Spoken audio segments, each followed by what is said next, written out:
بسم الله الرحمن الرحيم ياسين والقرآن الحكيم إنك لمن المرسلين على صراط مستقيم تنزيل العزيز الرحيم لتنذر قوما ما أنذر آباؤهم فهم غافلون لقد حق القول على أكثرهم فهم لا يؤمنون إنا جعلنا في أعناقهم أغلالا فهي إلى الأذقان فهم مقمحون وجعلنا من بين أيديهم سدا ومن خلفهم سدا فأغشيناهم فهم لا يبصرون وسواء عليهم أأنذرتهم أم لم تنذرهم لا يؤمنون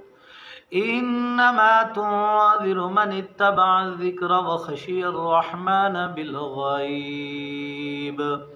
فبشره بمغفرة وأجر كريم إنا نحن نحيي الموتى ونكتب ما قدموا وآثارهم وكل شيء أحصيناه في إمام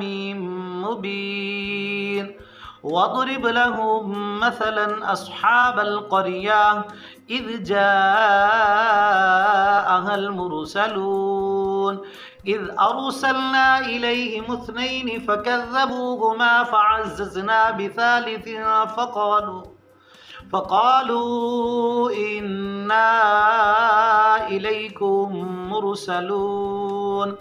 قالوا ما أنتم إلا بشر مثلنا وما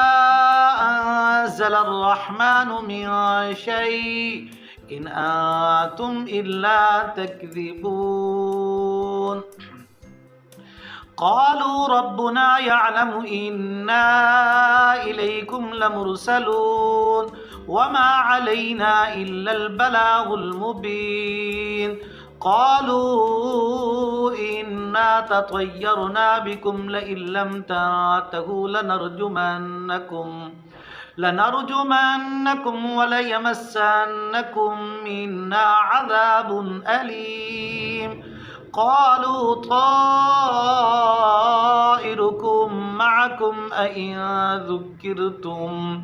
أئن ذكرتم بل أنتم قوم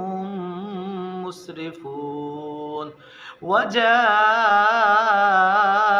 من أقصى المدينة رجل يسعى قال يا قوم اتبعوا المرسلين